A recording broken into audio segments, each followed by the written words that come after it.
ಪ್ರೀತಿಯ ವೀಕ್ಷಕರೇ, ನಿಮ್ಮೆಲ್ಲರಿಗೂ ನಮಸ್ಕಾರ. ನಾನು KJ ಹಳ್ಳಿ ಸುರೇಶ್. ನಮ್ಮ ದೇಶದ ಪ್ರಧಾನಿಯವರನ್ನ ನಾರ್ವೆ ದೇಶದ ಒಂದು ದಿನಪತ್ರಿಕೆ ಹಾವಾಡಿಗನ ರೀತಿಯಲ್ಲಿ ಬಿಂಬಿಸಿದೆ, ಪುಂಗಿ ಓದೋ ತರ ಬಿಂಬಿಸಿದೆ. ಇದನ್ನ ಏನು ಹೇಳಬೇಕು, ಇದನ್ನ ಯಾವ ರೀತಿ ಅರ್ಥೈಸ್ಕೋಬೇಕು, ನಾವು ಯಾವ ರೀತಿ ಇದನ್ನ ನೋಡಬೇಕು ಅನ್ನೋದ್ರ ಬಗ್ಗೆ ನಾವು ಮಾತಾಡ್ತಾ ಹೋಗೋಣ. ಸ್ನೇಹಿತರೆ, ಇದೊಂದು ಬಾಕಿ ಇತ್ತು. ಇನ್ನು ಈ ಕಣ್ಣುಗಳಲ್ಲಿ ನಾವೆಲ್ಲ ಇನ್ನೂ ಏನೆಲ್ಲ ನೋಡಬೇಕು ಗೊತ್ತಾಗ್ತಾ ಇಲ್ಲ. ನಮ್ಮ ದೇಶಕ್ಕೆ ಒಂದು ಘನತೆ, ನಮ್ಮ ದೇಶಕ್ಕೆ ಒಂದು ಪರಂಪರೆ, ನಮ್ಮ ದೇಶಕ್ಕೆ ಅದರದ್ದೇ ಆದ ಒಂದು ಸಾರ್ವಭೌಮತೆ ಎಲ್ಲವೂ ಇದೆ. ಆದರೆ ಈ ಮನುಷ್ಯ ವಿದೇಶ ಪ್ರವಾಸ ಮಾಡ್ಕೊಂಡು ಹೋಗೋದು ಒಂದು ಕಡೆ ಇರಲಿ, ಅಲ್ಲೆಲ್ಲ ವಿದೇಶ ಪ್ರವಾಸ ಮಾಡ್ತಾ ಜೊತೆಗೆ ನಮ್ಮ ದೇಶದ ಮರ್ಯಾದೆನೂ ಕಳೆಯೋದು ಎಷ್ಟು ಸರಿ ಅನ್ನೋದು ನಮ್ಮ ಪ್ರಶ್ನೆ. ಈಗ ಮೊದಲು ನಮ್ಮ ಭಾರತ ದೇಶವನ್ನ ವಿದೇಶಗಳು ಒಂದು ರೀತಿ ಹಾವಾಡಿಗರ ದೇಶ, ಹಾವನ್ನ ಪುಂಗಿ ಊದೋರು, ಹಾವು ಸಾಕೋರು ಅನ್ನೋ ರೀತಿಯಲ್ಲಿ ಬಿಂಬಿಸ್ತಾ ಇದ್ರು. ಅದನ್ನೊಂದು ರೀತಿ ಕೆಲವರು ಮೋದಿಯನ್ನ ಬೆಂಬಲಿಸುವಂತವ್ರು ಇದೊಂದು ಜಾಗತಿಕವಾದಂತಹ ಒಂದು ಭಾರತವನ್ನ ಕುಗ್ಗಿಸೋದಕ್ಕೆ ಮಾಡುವಂತ ಒಂದು ಕುತಂತ್ರ ಅಂತ ಹೇಳ್ತಿದ್ದಾರೆ. ಸ್ನೇಹಿತರೆ, ನಮ್ಮ ದೇಶಕ್ಕೆ ಬ್ರಿಟಿಷರು ಬರೋದಕ್ಕಿಂತ ಮುಂಚೆ ನಮ್ಮ ಭಾರತದ ಸ್ಥಿತಿ ಯಾವ ರೀತಿ ಇತ್ತು ಅನ್ನೋದನ್ನು ನಾವು ಕಲ್ಪನೆ ಮಾಡ್ಕೋಬೇಕು. ಒಳ್ಳೊಳ್ಳೆ ರಾಜರು ಬಂದು ಹೋದ್ರು ನಿಜ, ಆದರೆ ಬ್ರಿಟಿಷರು ಬರೋದಕ್ಕಿಂತ ಒಂದು ಆಸುಪಾಸು ಆದರೆ ಹಿಂದಿನ ದಿನಗಳನ್ನ, ವರ್ಷಗಳನ್ನ ನಾವು ನೋಡಿದ್ರೆ ಭಾರತ ಬಹಳ ನಿಕೃಷ್ಟ ಸ್ಥಿತಿಯಲ್ಲಿ ಇತ್ತು.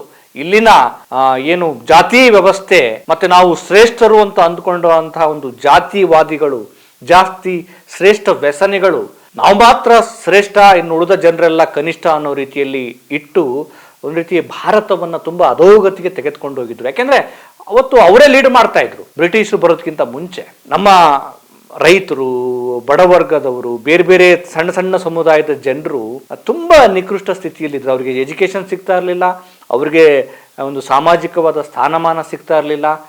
ನಾವು ಭಾರತೀಯರು, ನಾವು ಈ ದೇಶದ ಪ್ರಜೆಗಳು ಅನ್ನುವಂಥ ಒಂದು ಸ್ವಾಭಿಮಾನ, ಒಂದು ಪ್ರೀತಿ ಬರೋ ಹಾಗೆ ಈ ದೇಶದ ಮೇಲ್ವರ್ಗದ ಅವತ್ತಿನ ಜಾತಿ ಶ್ರೇಷ್ಠ ವ್ಯಸನಿಗಳು ಅದನ್ನ ಮಾಡಿರಲಿಲ್ಲ. ಹಾಗಾಗಿ ಬೇರೆ ದೇಶಗಳು ಭಾರತವನ್ನು ನೋಡಿದಾಗ ಆ ರೀತಿ ಕಾಣ್ತಾ ಇತ್ತು. ಯಾಕೆಂದ್ರೆ ಇವರೇ ಮೆರೆದಾಡ್ತಾ ಇದ್ರು, ಸಣ್ಣ ಸಣ್ಣ ಸಮುದಾಯಗಳನ್ನ ಇವರು ಯಾಜಮಾನಿಕೆ ರೀತಿಯಲ್ಲಿ ಅವ್ರನ್ನ ಕುಗ್ಗಿಸ್ತಾ ಇದ್ರು. ಆಗ ಆ ರೀತಿ ಹೇಳ್ತಾ ಇದ್ರು. ಈಗ ಮತ್ತೆ ಅದನ್ನೇ ತೆಗೆದುಕೊಂಡು ಹೇಳ್ತಿದ್ದಾರೆ ಅಂತಂದ್ರೆ ಬಹುಶಃ ಭಾರತದ ಸ್ಥಿತಿ ಅವರಿಗೆ ಮತ್ತೆ ಅರ್ಥ ಆಗಿದೆ. ಭಾರತದ ಆಡಳಿತ, ಇವತ್ತು ಅಧಿಕಾರದಲ್ಲಿರುವಂತಹ ಮೋದಿ ಸರ್ಕಾರ, ಬಿಜೆಪಿ ಸರ್ಕಾರ ಇಡೀ ದೇಶವನ್ನ ಯಾವ ರೀತಿ ಆಡಳಿತ ನಡೆಸ್ತಾ ಇದೆ, ಅವರ ಆಡಳಿತದ ವೈಫಲ್ಯಗಳು, ಅವರ ವಿದೇಶಾಂಗ ನೀತಿಗಳು, ಅವರ ಆರ್ಥಿಕ ನೀತಿಗಳು ಯಾವ ರೀತಿಯಲ್ಲಿ ಅಟ್ರ್ ಫ್ಲಾಪ್ ಆಗಿದೆ ಅನ್ನೋದು ನಾರ್ವೆ ದೇಶಕ್ಕೆ ಅರ್ಥ ಆಗಿರಬಹುದು.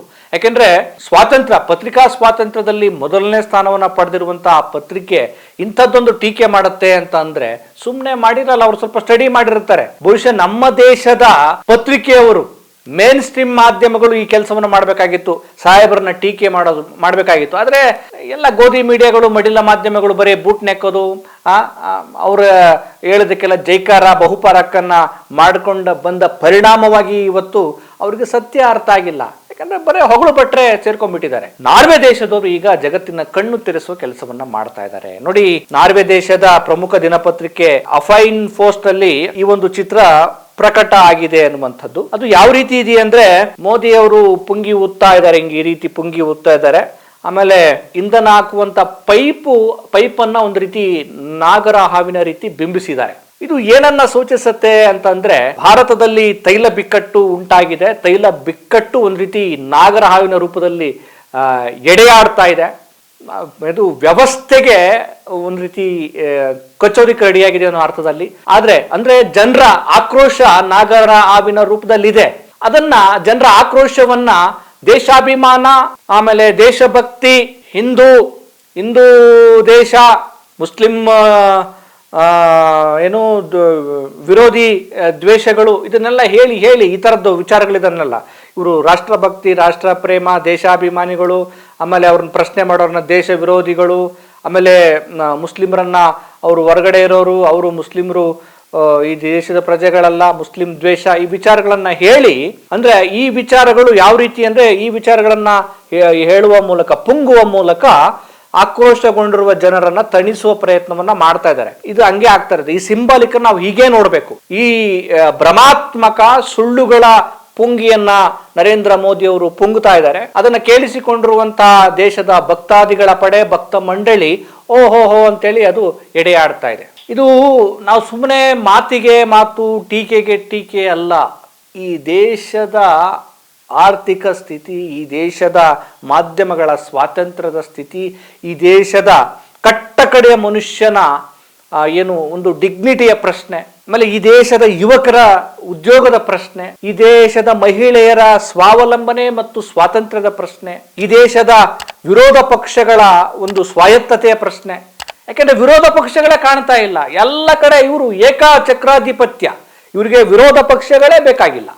ಎಲ್ಲರನ್ನು ಕೂಡ ವಾಷಿಂಗ್ ಮಿಷಿನ್ ಮೂಲಕ ಇ.ಟಿ., ಐ.ಡಿ., CBI ಚೂ ಬಿಡೋದು, ಅವ್ರನ್ನ ಬಿಜೆಪಿ ಪಕ್ಷಕ್ಕೆ ವಾಷಿಂಗ್ ಮಷಿನ್ ಅಲ್ಲಿ ಸೇರಿಸ್ಕೊಂಡು ಅವ್ರನ್ನ ಸ್ವಚ್ಛ ಮಾಡೋದು, ವಿರೋಧ ಪಕ್ಷಗಳನ್ನ ನಾಶ ಮಾಡ್ತಾ ಹೋಗೋದು. ಅಂದ್ರೆ ಇವರಿಗೆ ವಿರೋಧ ಪಕ್ಷ ಇರಬಾರ್ದು, ಪ್ರಶ್ನೆ ಮಾಡೋರು ಇರಬಾರ್ದು, ಒಟ್ಟಲ್ಲಿ ನಾವೇ ಪುಂಗಿ ಆಡಿಸ್ತಾ ಇರಬೇಕು.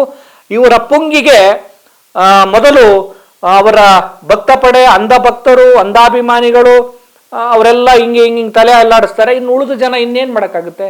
ಅವರು ಆಕ್ರೋಶ ವ್ಯಕ್ತಪಡಿಸ್ತಾರೆ, ಟೀಕೆ ಮಾಡ್ತಾರೆ, ಸರ್ಕಾರದ ವಿರುದ್ಧ ಸೆಟೆದು ನಿಲ್ತಾರೆ. ಆದ್ರೆ ಸಂಖ್ಯೆ ಕಡಿಮೆ ಇದೆ. ಯಾಕೆಂದ್ರೆ ಅಂಧ ಭಕ್ತರ, ಮೊಬ್ಬು ಭಕ್ತರ ಸಂಖ್ಯೆ ಹೆಚ್ಚಾಗಿದೆ. ಇದನ್ನ ನಾರ್ವೆ ದೇಶದ ಪತ್ರಿಕೆ ಸಿಂಬಾಲಿಕ್ ಆಗಿ ಭಾರತದ ಪರಿಸ್ಥಿತಿಯನ್ನು ಅವರು ಅರ್ಥ ಮಾಡಿಸಿದಾರಲ್ಲ, ನಿಜಕ್ಕೂ ಅದನ್ನ ಗ್ರೇಟ್ ಹೇಳ್ಬೇಕು, ಶಬಾಷ್ ಹೇಳ್ಬೇಕು. ಎಷ್ಟು ಚೆನ್ನಾಗಿ ಭಾರತದ ದುಸ್ಥಿತಿಯನ್ನ ಒಂದು ವ್ಯಂಗ್ಯ ಚಿತ್ರದ ಮೂಲಕ ಅವರು ಪ್ರಕಟಿಸಿದಾರಲ್ವಾ, ನಿಜಕ್ಕೂ ಗ್ರೇಟ್ ಹೇಳ್ಬೇಕು. ಯಾಕಂದ್ರೆ ಭಾರತ ಕುಸಿತಾ ಇದೆ, ಭಾರತಕ್ಕೆ ತೊಂದರೆ ಆಗ್ತಾ ಇದೆ, ಭಾರತದಲ್ಲಿ ಜನರು ತುಂಬಾ ಸಮಸ್ಯೆಯಲ್ಲಿದ್ದಾರೆ ಅನ್ನೋದನ್ನ ಬೇರೆ ದೇಶಗಳು ಅರ್ಥ ಮಾಡಿಸ್ತಿದ್ದಾರೆ. ಅಂತಂದ್ರೆ ನಮ್ಮ ದೇಶದ ಜನರು ಯಾವ ರೀತಿ ಮೊಬ್ಬು ಭಕ್ತರಾಗಿದ್ದಾರೆ, ಹೊಗಳು ಭಟ್ರಾಗಿದ್ದಾರೆ, ಯಾವ ರೀತಿ ಭ್ರಮಾಲೋಕದಲ್ಲಿ ತೇಲ್ತಾ ಇದ್ದಾರೆ ಅನ್ನೋದನ್ನ ಈಗ ನಾವು ಅರ್ಥ ಮಾಡಿಕೊಳ್ಳಬೇಕು. ಇನ್ನು ನೋಡಿ, ಪ್ರಧಾನಿಯವರು ಇತ್ತೀಚೆಗೆ 3ನೇ ಭಾರತ ಮತ್ತು ನಾರ್ಡಿಕ್ ಶೃಂಗಸಭೆಯಲ್ಲಿ ಭಾಗವಹಿಸಲು ನಿಮ್ಗೆ ಗೊತ್ತೇ ಇದೆ. ನಿನ್ನೆ ಕೂಡ ಒಬ್ರು ಅವ್ರ್ಯಾರೋ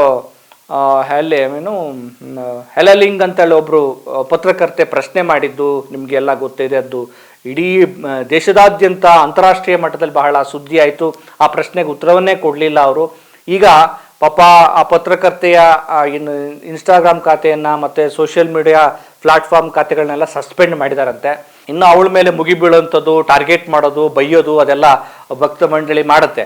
ಅದು ಅವರ ಜವಾಬ್ದಾರಿ ಅಂತ ಅಂದ್ಕೊಂಡ್ಬಿಟ್ಟಿದ್ದಾರೆ.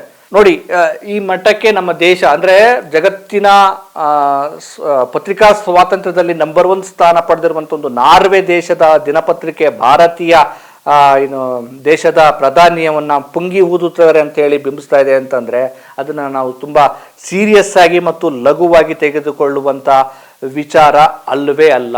ಆಮೇಲೆ ಈ ಹಾವಿದೆಯಲ್ಲ, ಆ ಹಾವನ್ನ ನಾವು ನೋಡಿದಾಗ ನನಗೆ ಮೊಬ್ಬು ಭಕ್ತರೇ ಕಾಣೋದು ಮತ್ತು ಅಂಧ ಭಕ್ತರೇ ಕಾಣೋದು, ಮತ್ತೆ ಸುಮ್ಮನೆ ಸಾರಾಸಗಟಾಗಿ ಅವ್ರು ನಾವು ಫಾಲೋ ಮಾಡ್ತಾರಲ್ಲ ಅವರೇ ಒಂದು ರೀತಿ ಸಿಂಬಲಕ್ಕಿಯಾಗೆ. ಅಂದ್ರೆ 12 ವರ್ಷಗಳ ಕಾಲ ಅಧಿಕಾರಕ್ಕೆ ಬಂದಂತ ನರೇಂದ್ರ ಮೋದಿ ಅವರು ತಮ್ಮ ಸುಳ್ಳಿನ ಜುಮ್ಲಾಗಳ, ತಮ್ಮ ಭ್ರಮಾತ್ಮಕ, ತಮ್ಮ ಏನು ಕಟ್ಟುಕತೆಗಳ ಮೂಲಕ ಈ ರೀತಿಯ ಪುಂಗಿಗಳನ್ನ ಊದುತ್ತಲೇ ಇದ್ದಾರೆ. ಜನ ಇನ್ನೊಂದು ವಿಚಾರ ಸೈಂಟಿಫಿಕ್ ಆಗಿ ನಮಗೆ ಒಂದು ಅರ್ಥ ಮಾಡ್ಕೋಬೇಕು. ಈ ಹಾವಿದೆಯಲ್ಲ, ಅದಕ್ಕೆ ಕಣ್ಣು ಕಾಣಲ್ಲ ಮತ್ತು ಕಿವಿಯೂ ಕೇಳಲ್ಲ.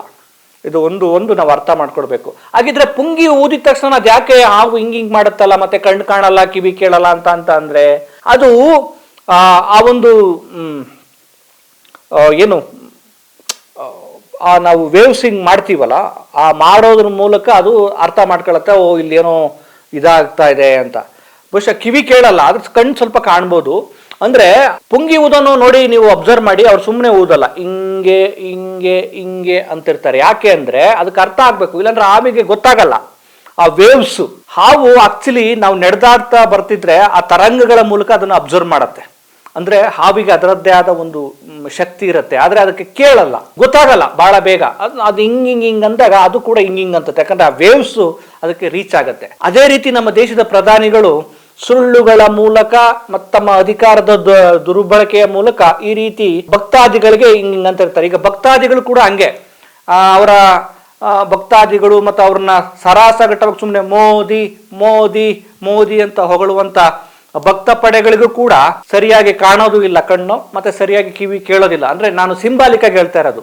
ಯಾಕೆಂದ್ರೆ ಅಂದ್ರೆ ನರೇಂದ್ರ ಮೋದಿಯವರ ಆಡಳಿತದ ವೈಫಲ್ಯಗಳು ದೊಡ್ಡ ಮಟ್ಟದಲ್ಲಿ ರಾಶಿಯಾಗಿ ಬಿದ್ದಿದ್ರು ಕೂಡ ಅವರಿಗೆ ಕಂಡ್ರು ಕೂಡ ಕಾಣೋದಿಲ್ಲ.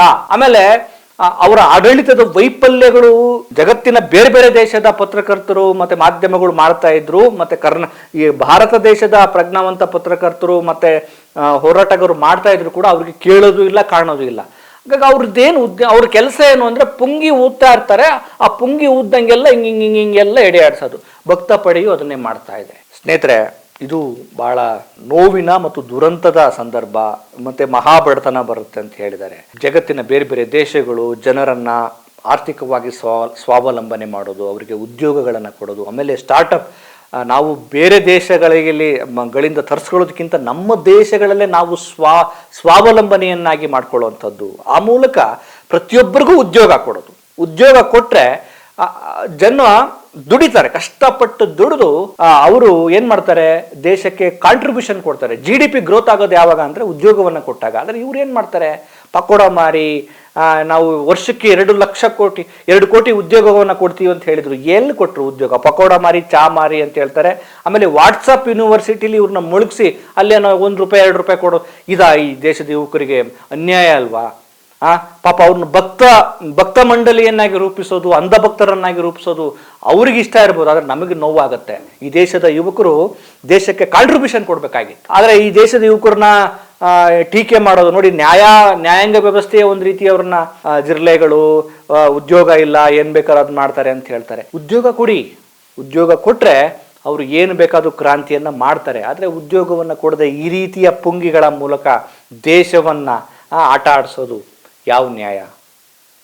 ನಮಗೆ ಬೇಕಾಗಿರುವುದು ಉದ್ಯೋಗ, ನಮಗೆ ಬೇಕಾಗಿರುವುದು ಸ್ವಾವಲಂಬನೆ, ನಮಗೆ ಬೇಕಾಗಿರುವುದು ಸ್ವಾತಂತ್ರ್ಯ, ನಮಗೆ ಬೇಕಾಗಿರುವುದು ಏನು? ತಮ್ಮ ಪ್ರತಿಭೆಯನ್ನು ಪ್ರದರ್ಶನ ಮಾಡೋದಕ್ಕೆ ವೇದಿಕೆಗಳು ಬೇಕು. ಯಾವ 12 ವರ್ಷಗಳಲ್ಲಿ ಏನು ಮಾಡಿದ್ದಾರೆ ನನಗಂತೂ ತಿಳಿಸಿ, ನನಗಂತೂ ಗೊತ್ತಿಲ್ಲ.